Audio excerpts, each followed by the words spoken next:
하나님의 말씀은 맛있습니다. 하나님의 말씀은 즐겁습니다. 하나님의 말씀은 생명과 행복을 줍니다. 600독 성경 통독 훈련 원장입니다. 여수 살리는 교회 임기환 목사가 하나님의 말씀을 봉독하고 전하는 시간입니다. 함께 하시면 기적이 일어납니다. 알람을 설정하시고 들으시면 좋겠습니다. 본 방송은 유튜브에서 성경 통독 임기환 검색하시고 구독하시면 계속되는 하나님의 말씀 업데이트를 통해서 은혜 받으실 수 있습니다. 오늘은 예레미야 8장을 봉독하고 말씀을 전하겠습니다. 예레미야 8장. 여호와의 말씀이니라. 그때 사람들이 유다 왕들의 뼈와 그의 지도자들의 뼈와 제사장들의 뼈와 선지자들의 뼈와 예루살렘 주민의 뼈를 그 무덤에서 끌어내요. 그들이 사랑하며 섬기며 뒤따르며 구하며 경배하던 해와 달과 하늘의 무별 아래에서 펼쳐지게 하리니 그 뼈가 거두이거나 묻히지 못하여 지면에서 분토 같을 것이며 이 악한 민족에 남아있는 자 물은 내게 쫓겨나서 각처에 남아있는 자들이 사는 것보다 죽는 것을 원하리라. 만군의 여호와의 말씀이니라. 너는 또 그들에게 말하기를 여호와의 말씀에 사람이 엎드러지면 어찌 일어나지 아니하겠으며 사람이 떠나갔으면 어찌 돌아오지 아니하겠느냐.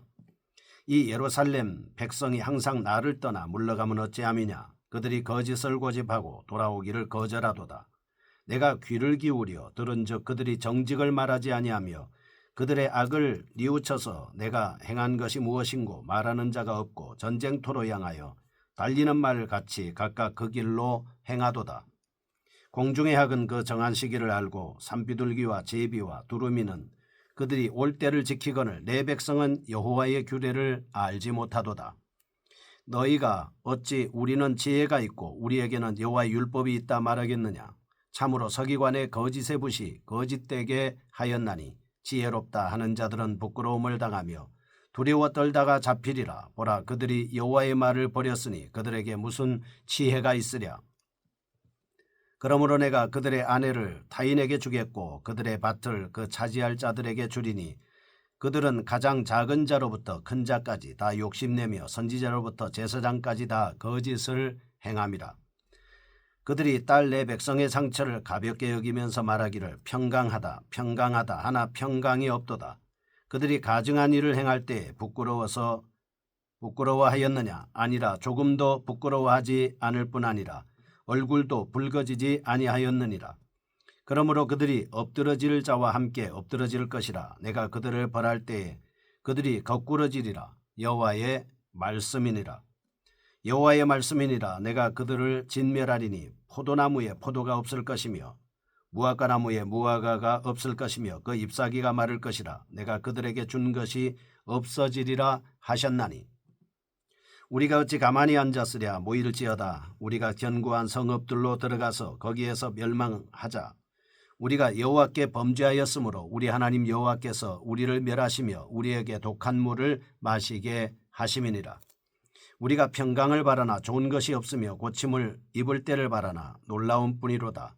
그 말의 부르짖음은 단에서부터 들리고 그 준마들이 우는 소리에 온 땅이 진동하며 그들이 이르러 이 땅과 그 소유와 성읍과 그 중에 주민을 삼켰도다. 여호와의 말씀이니라. 내가 술법으로도 제어할 수 없는 뱀과 독사를 너희 가운데 보내리니 그것들이 너희를 물리라 하시도다. 슬프다 나의 근심이여 어떻게 위로를 받을 수 있을까. 내 마음이 병들었도다. 딸 내 백성의 심히 먼 땅에서 부르짖는 소리로다. 여호와께서 시온에 계시지 아니한가. 그의 왕이 그 가운데 계시지 아니한가. 그들이 어찌하여 그 조각한 신상과 이방의 헛된 것들로 나를 경노하게 하였는고 하시니 추수할 때가 지나고 여름이 다하였으나 우리는 구원을 얻지 못한다 하는도다. 딸 내 백성이 상하였으므로 나도 상하여 슬퍼하며 놀라움에 잡혔도다. 길르앗에는 유향이 있지 아니한가. 그곳에는 의사가 있지 아니한가. 딸 내 백성이 치료를 받지 못함은 어찌 됨인고. 아멘. 예레미야 8장입니다. 완고한 백성의 비극적인 자멸에 대한 말씀을 하고 있습니다. 하나님께 돌아오지 않는 유다에 대해 안타까운 심정으로 토로하고 있습니다. 동시에 영적 지도자들의 범죄를 지적하면서 이후의 심판으로 유다가 겪게 될 고통과 후회를 예언하고 마지막으로 포로가 된 백성들의 터무니없는 자세를 설명하고 있습니다. 1절에서 12절 철저한 유다의 재난과 결코 정죄될 수 없는 백성들의 완고한 모습입니다. 13절에서 17절 임박한 심판을 다시 한번 확인하고 있습니다. 18절에서 22절 예레미야의 동족에 대한 사랑을 하나님의 하나의 애가로 표현하고 있습니다. 내용의 구조를 정리해 보겠습니다. 첫째, 유다 멸망의 상황을 삼중적으로 묘사하고 있습니다. 먼저는 하나님의 심판의 도구로 사용되어 유다를 멸망시킬 존재를 16절 단에서부터 들리고 라는 표현을 통해서 암시하고 있습니다. 단은 요단강 수원의 근처인 이스라엘 국경 북단에 위치해 있는 곳입니다. 결국 적군의 도착 소식을 가장 먼저 듣게 되는 도시라고 볼 수 있겠습니다. 다음으로 3절 유다가 적에게 피하여 포로로 잡혀갈 것임을 보여주고 있습니다. 그런데 포로라는 상황은 유다의 예루살렘 성전의 포기를 의미하는 것입니다. 또한 유다 백성의 때늦은 인식의 전환을 통해 그 심판의 참담함을 보여주고 있습니다. 3절 그들은 포로로 잡혀간 여러 곳에서 사는 것보다는 차라리 죽는 것이 더 나을 것이라고 여기게 되는 것입니다. 둘째 4절에서 12절 18절에서 22절 유다의 현실에 대한 예레미야의 애가가 폭넓게 서술되고 있습니다. 예레미야는 결코 자기 민족의 고난을 냉소적으로 지켜보거나 단지 탄식의 맥락에서만 이해하는 사람은 아니었습니다. 오히려 당면한 고난의 현실을 통해 언약의 본질을 상기하고 새로운 해석을 시도하려는 진취적인 인물이었습니다. 본장을 통해 우리는 하나님의 말씀을 전하는 영적 지도자들이 그 말씀을 오해할 때 야기되는 영적 범죄의 심각성과 완고한 백성들에게 임할 심판의 잔혹성을 깨닫게 하고 있습니다. 그러므로 성도는 성령의 조명을 통해 바른 계시 이해에 도달해야 하고 그 진리를 토대로 바른 삶에 나아가야 한다는 사실입니다. 첫 번째 1절에서 12절입니다. 유다의 재난과 그 이유에 대해서 살펴보겠습니다.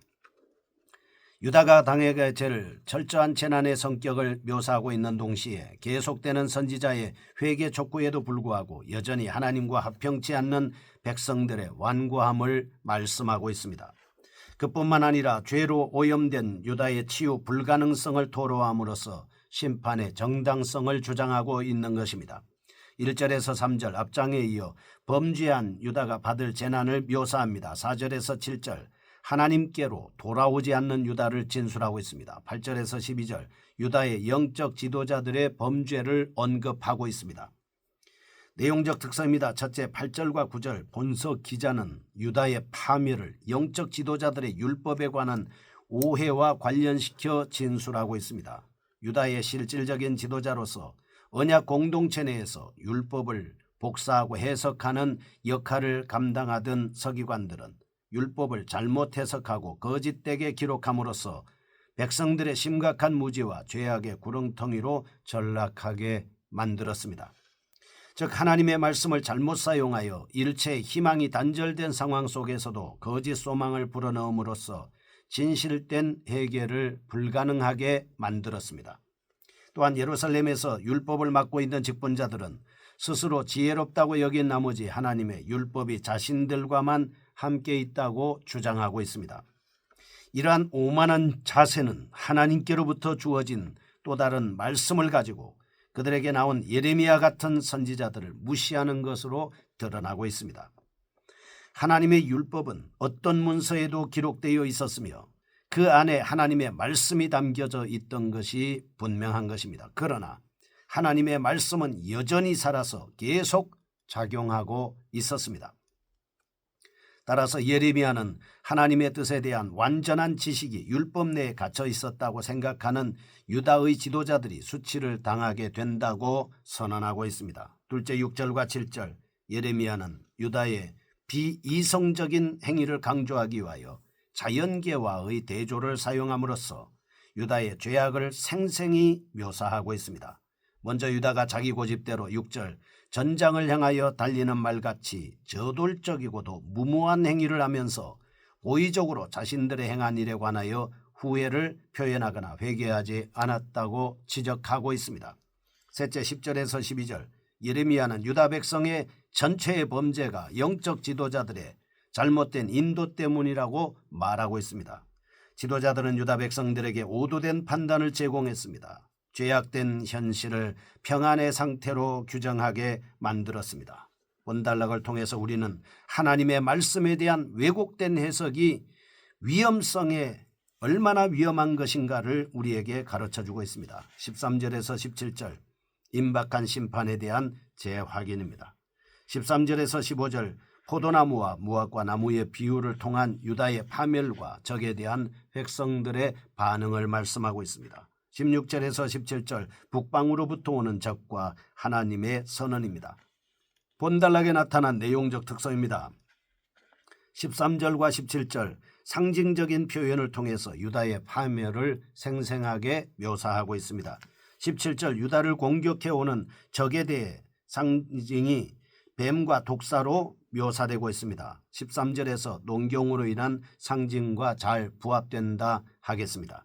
14절과 15절 심판에 대한 유다의 반응을 적나라하게 보여주고 있습니다. 14절 우리가 어찌 가만히 앉아 있으랴 모일지어다 우리가 견고한 성읍들로 나와 들어가서 거기서 멸망하자와 같은 외침은 절망 가운데서 부러지는 비명으로서 유다 백성들이 설령 자기 방어책을 강구한다 할지라도 헛될 뿐임을 보여주고 있습니다. 11절 이러한 유다의 위기에 대한 인식은 압달락에서 평강하다라고 외쳤던 사실과 비교해 볼 때 너무나도 큰 차이가 나고 있습니다. 유다는 심판을 당해서야 비로소 이전 상황이 편안한 상태가 아니었음을 깨닫게 된 것입니다. 본달락을 통해서 우리는 하나님의 징계의 상황 속에서 절규하는 외침은 자칫 죄악에 대한 고백이 아니라 현실에 대한 불만에 기인할 수도 있다는 사실을 깨닫게 되는 것입니다. 바로 회개란 과거의 자신의 잘못에 대한 철저한 자기 성찰과 방향의 전환을 수반해야 하는 것입니다. 세 번째입니다. 18절에서 22절 유다를 위한 애가입니다. 유다와 하나님과의 대화가 인상 깊게 소개되고 있는 본달락에서는 바벨론의 포로가 된 백성들의 부르짖음과 탄식과 불평이 소개되고 있습니다. 18절 유다 백성과 그 땅에 대한 예레미야의 굽힘없는 충성심. 19절 유다 백성을 꾸짖습니다. 20절에서 22절 현실적으로 드러난 재앙을 돌이키지 못함에 안타까워하는 사실입니다. 선지자는 유다의 상황에 대한 애끓는 심정을 토로하고 하나님께서 언약 백성을 끊임없이 사랑하고 있음을 나타내고 있습니다. 본달락은 내용적으로 애가 형식을 띠고 있으며 문맥상으로는 앞서 진술된 13절과 17절 하나님의 심판선언 14절 15절 백성들의 애가와 평행을 이루고 있습니다. 이러한 사실은 추수에 대한 관점이나 지유에 대한 서술의 유사함 등에서 발견할 수 있겠습니다. 특성입니다. 첫째 18절 19절 21절 22절 예레미야의 유다에 대한 동정 어린 슬픔의 묘사입니다. 예레미야는 유다의 패망을 보면서 슬픔과 절망을 느끼게 됐습니다. 그는 백성들과 너무나 일체감을 느끼고 있었기 때문에 백성들이 파멸된다는 사실을 생각하면서 가슴이 터지는 아픔을 경험하게 됐습니다. 슬픔으로 가득 찬 예레미야는 자신의 눈에 눈물의 샘이 되기를 원했습니다. 죽임을 당한 자들을 위해서 밤낮으로 계속 울 수 있을 것이라고 생각했기 때문입니다. 이렇게 백성들의 고통을 진심으로 공유한 예레미야의 눈물은 선지자라는 별명을 얻게 됐습니다. 둘째 20절 유다 백성의 불안과 고통에 찬 울부짖음이 계속되고 있습니다. 이미 14절에서의 절규를 통해서 암시된 유다의 멸망이 이곳에서는 추수의 상징을 빌려 표현되고 있습니다. 예레미야는 유다 백성들이 반역의 길에서 회개하고 임박한 심판에서 구원받을 기회를 하나하나 잃어가고 있다고 묘사하고 있습니다. 우리는 하나님의 말씀을 대언하는 자의 자세를 배우게 됩니다. 예레미야는 단순히 냉정하고 기계적으로 메시지를 선포한 것이 아니라 회중에 대한 깊은 사랑과 연민을 가지고 안타까운 마음으로 하나님의 말씀을 증거했습니다. 겸손한 마음으로 말씀을 듣고 회개하며 지키는 저희가 되게 하여 주옵소서. 예수 그리스도 이름으로 기도합니다. 아멘. 여수 살리는 교회 임기환 목사였습니다. 지금 극동방송을 듣게 하세요. 기적이 일어납니다. 우리는 지금 생명을 전하고 있습니다.